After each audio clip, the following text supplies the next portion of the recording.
Hey everybody, today I'm going to work on this Japanese green mound juniper.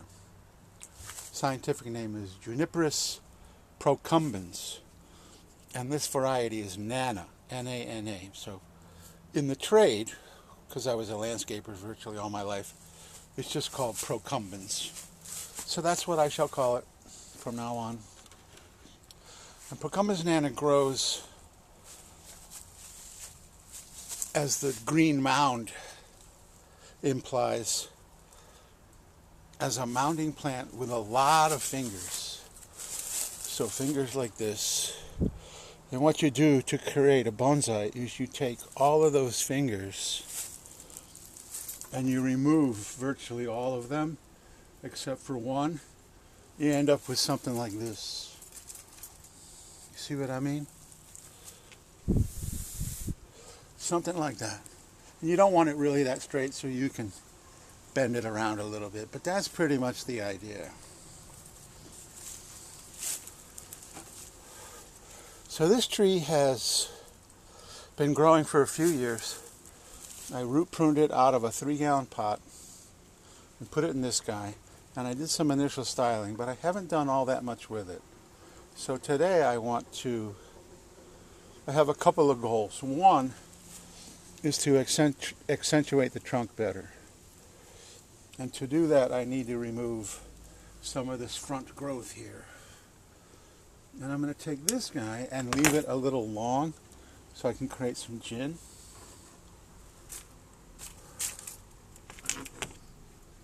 And then I'm going to remove some of this smaller stuff.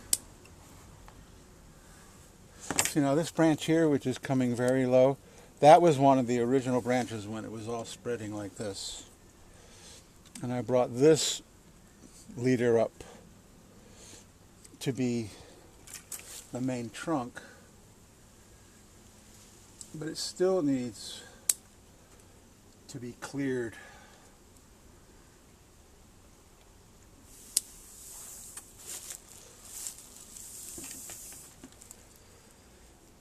And then I'm going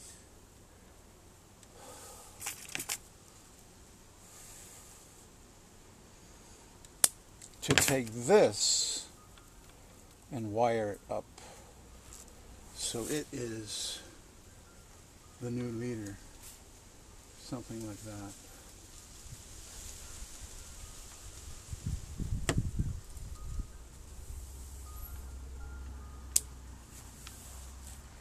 And this branch here, once I brought up the main leader for the main branch, this has really become the new leader of the tree. You can see all this growth that's out here, all this brand new growth. It is the most vigorous part of the tree.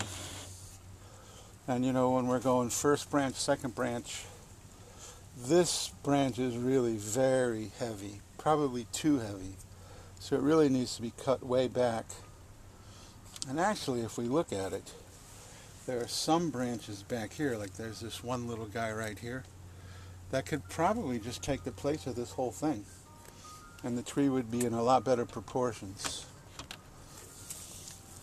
But for now, I'm just going to wire that apex up.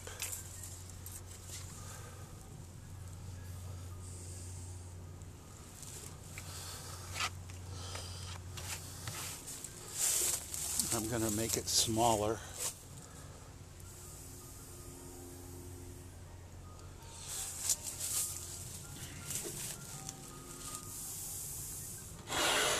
And then, so I can bring it to me. Can we still see what we're doing here?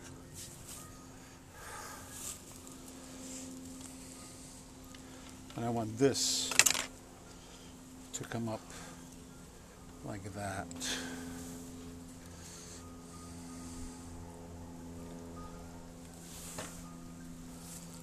So I think I'm just going to cheat.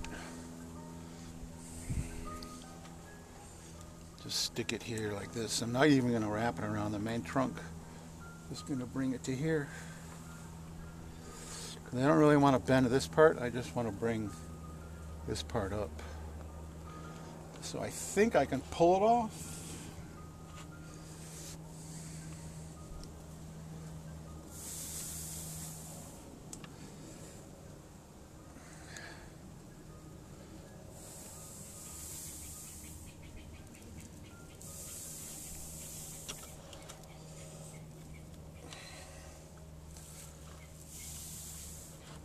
And the section of the trunk that I want to bring up is also shooting back, so I will be bringing it up and forward.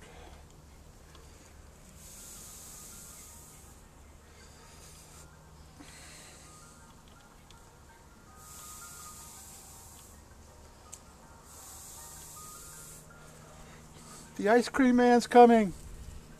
Do you hear him?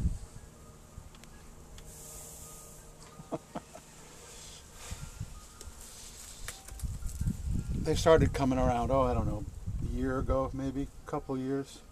So I went out and I asked them for a creamsicle or a dreamsicle. Remember those? They were like orange, but it was like a cream, and there was like an orange, I guess it was a sherbet, but then there was a real like creamy vanilla interior. God, I love those.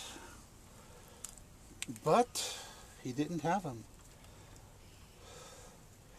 And I think he said something about the fact that they just aren't even available anymore. But I used to love those. Dreamsicles or creamsicles, one of them. Actually, if I'm not mistaken, some fast food restaurant had a creamsicle flavor milkshake for a period of time. So how are we doing here? Okay, so here we go. Gonna bring this puppy up and over.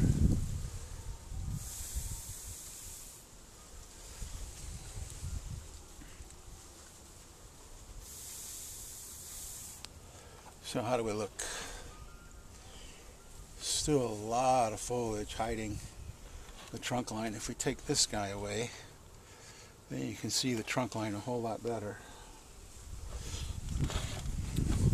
But junipers here, especially this type of juniper, this Procumbens, are really too far south. I'm living in zone 10, and if you look up Procumbens, they will show you that they're somewhere between like zones 5 and 9. So I'm pretty happy that these things are even just alive. So because of that, I don't do a tremendous amount of pruning. I just take it very slowly. So even though it's probably difficult to see because we still have so much foliage hiding the trunk, I still think I like the way it's turned out. So we have our main trunk here. I guess I can take off some of this. It's the ice cream man. Oh, the music has stopped, which means somebody's buying.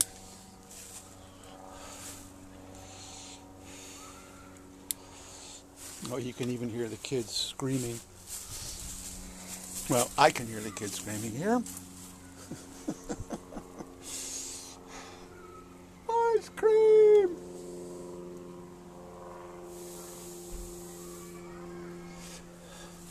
And I'm another one that also is a big proponent of wiring branches into place gradually. So in a perfect world, my apex here may look better if it's even more forward. And of course we can always change the front of the tree. But right now I don't really think I want to bring it more forward because I don't know if you can see it, but right here we have a little bit of a crack. And then since I'm in the back here, you'll notice that the back has a lot of brown.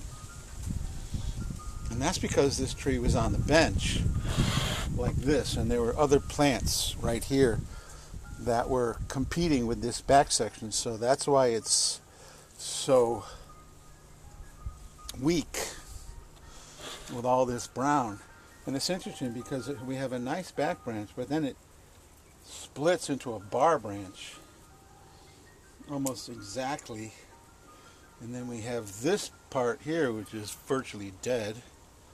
Not virtually. And then the bar branches are huge. So this little tiny stuff right in here is what I really want to promote. So I think I'm going to reduce the bar branches tremendously. You cannot take a juniper way back to almost nothing, because that's what you'll get when the new growth comes out, is nothing. So I'm leaving a little bit of tuft of foliage here, and then give this tree a place on the bench where it's not being competed by the other plants that are too close to it here, and we should get some decent growth. There's even another little piece right here that is just barely got some green, but it's down at the base of this really large branch. So that could be promoted out and eventually end up being the back branch. But right now, just give it a slight haircut.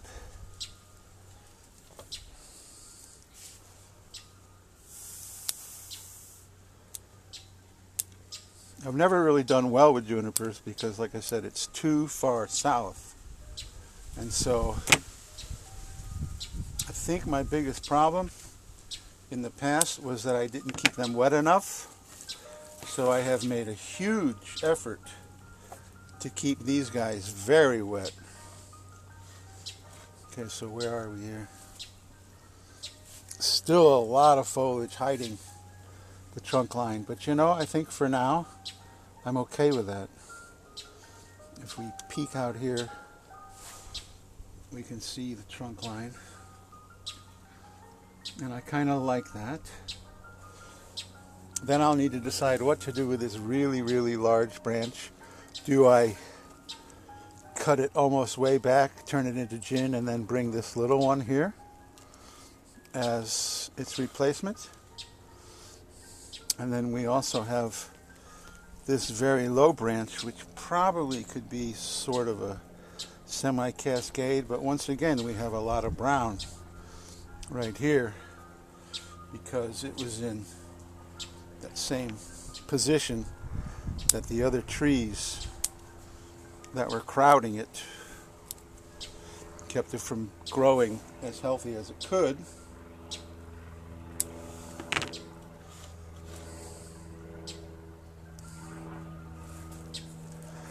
And I could probably remove some of this heavier growth on this branch. And with a juniper, I never want to just cut it like this, like a haircut, because if you do, every place where you cut will turn brown because you will be cutting through the needles.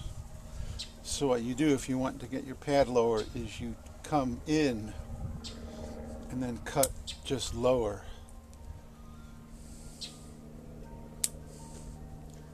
Like that. And this actually belongs to the top part, so I don't think I want to cut him. He will probably end up being wired into place, something like that.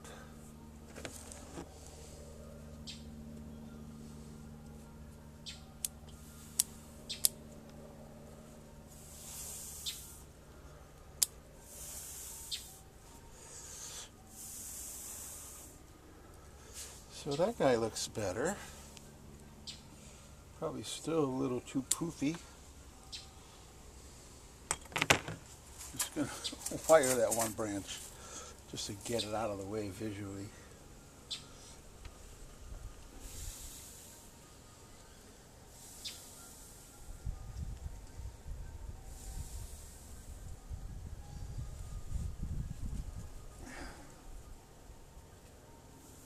There, stay up there. Okay, well, there's my expert wiring job. Oh well. So yeah, when you watch me work on junipers, don't expect magnificent, perfect finished tree, because I just don't work like that. I like to grow them, like to keep them super healthy, then manipulate them slowly over time to produce the form that I want. But just the fact that maybe we can see it better here, just the fact that I've brought the leader up now, and we have a very nice movement to the trunk, is really all I really want for today. Is just, that was my goal, was to bring that leader up.